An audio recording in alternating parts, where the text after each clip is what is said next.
வாழ்த்துகிறேன். தொடக்கத்திலே பேசின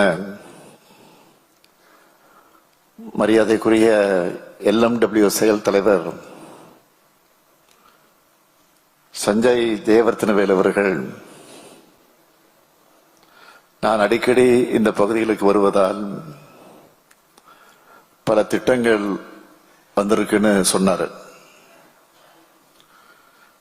நான் முதலமைச்சராக பொறுப்பேற்றதிலிருந்து 15 முறைக்கு மேல இந்த கோவைக்கு மட்டும் வந்திருக்கிறேன். இன்னும் சொல்லணும்னா நான் அதிகமாக விசிட் பண்ண மாவட்டம் இந்த கோயம்புத்தூர் தான். அது மட்டுமல்ல, அவர் பேசுகிற போது இன்னொரு செய்தியை சொன்னார். என்னுடைய தொடர் ஆதரவால இந்த பகுதி நன்கு வளர்ச்சி அடைகிறது என்று பேசினார். அவருக்கு மட்டுமல்ல, இங்க இருக்கக்கூடிய உங்க எல்லோருக்கும் நான் சொல்லிக் கொள்வது, எங்க ஆதரவு எப்பவும் உங்களுக்கு இருக்கும். அதே மாதிரி கடந்த நாடாளுமன்ற தேர்தலை போல வருங்காலத்தில் உங்கள் ஆதரவை எங்களுக்கு தர வேண்டும். அதுதான் முக்கியம். உங்களுக்காக தொடர்ந்து நானும் திராவிட மாடல் அரசும் உழைப்போம் என்பதை உறுதியோடு சொல்லிக் கொள்கிறேன். அந்த அடிப்படையில் பல்வேறு திட்டங்களை முதலீடு செய்ய ஆர்வத்தோடு வந்திருக்கக்கூடிய உங்க எல்லாரையும் தமிழ்நாட்டின் முதலமைச்சர் என்ற முறையிலும் நான் வருக வருக என வரவேற்க கடமைப்பட்டிருக்கிறேன். மீண்டும் முதலீடுகளை செய்பவர்களுக்கு என்னுடைய நன்றியையும் வணக்கத்தையும் தெரிவித்துக் கொள்கிறேன். இந்தியாவினுடைய எடிசன் ஜிடி நாயுடு, அருட்செல்வர் பொள்ளாச்சி மகாலிங்கம் போன்ற ஏராளமான திறமைசாலைகளை தந்து புதுமையான முயற்சிகளுக்கும் கடுமையான உழைப்புக்கும் பெயர் பெற்ற இந்த கோவை மண்ணில் தமிழ்நாட்டோட அடுத்த கட்ட பாய்ச்சலுக்கு துணையா இருக்க போறவங்களை எல்லாம் ஒன்றிணைச்சு இந்த மாநாட்டை ஏற்பாடு செஞ்சிருக்கக்கூடிய நம்முடைய மாண்புமிகு தொழில்துறை அமைச்சர் தம்பி TRB ராஜா அவர்களுக்கும், அவருக்கு துணை நிற்கக்கூடிய அந்த துறையினுடைய செயலாளர் உள்ளிட்ட அனைவருக்கும் என்னுடைய வாழ்த்துக்கள்.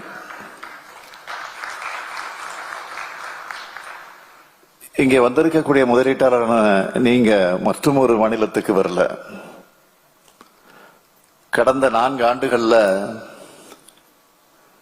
கடுமையான உழைப்பை செலுத்தி ஏராளமான முதலீட்டாளர்களோட தொழில் நிறுவனங்களோட நம்பிக்கையை பெற்று இந்தியாவிலேயே அதிகமாக 11.19 விழுக்காடு பொருளாதார வளர்ச்சியை சாத்தியப்படுத்தி இருக்கக்கூடிய தமிழ்நாட்டுக்கு வந்திருக்கீங்க. திராவிட முன்னேற்ற கழக ஆட்சியும் தமிழ்நாட்டு வளர்ச்சியும் பிரிக்க முடியாதது. ஏன்னா இந்த தமிழ்நாடு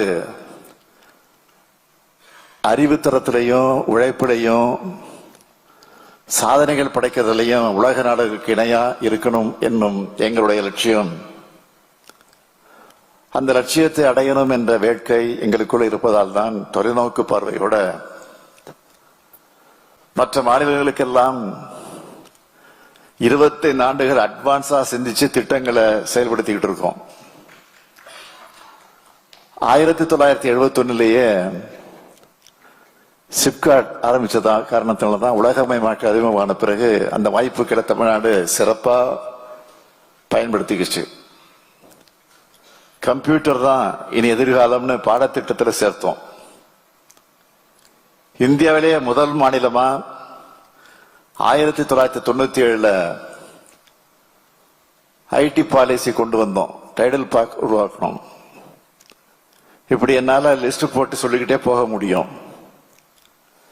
இப்படியெல்லாம் அட்வான்ஸா செயல்பட்ட காரணத்தால்தான் ஆட்சி மாற்றத்தால் இடையிடையே சிறு தொய்வு ஏற்பட்டாலும் தமிழ்நாடு நம்பர் 1 மாநிலமாக தலை நிமிர்ந்து நிற்குது. இந்த கோவை கேபிட்டல் சிட்டி கிடையாது, டயர் 2 சிட்டி தான். ஆனா நீங்க இங்க வரும்போது பார்த்திருப்பீங்க, L and T, L M W, C R I, pumps, Cognizant, Bannari Amman குழுமம், ஃப்ரூட்ஸ் குழுமம்னு ஏராளமான நிறுவனங்களும், 60க்கு மேற்பட்ட ஜிசிசி நிறுவனங்கள், 1702 புத்தொழில் நிறுவனங்கள், 22 இன்குபேட்டர்கள்னு ஏராளமான நிறுவனங்களும் நிறைந்திருக்கிறத பார்த்திருப்பீங்க. இதே நிலை தமிழ்நாடு முழுக்க இருக்கணும். தமிழ்நாடு வளரணும்.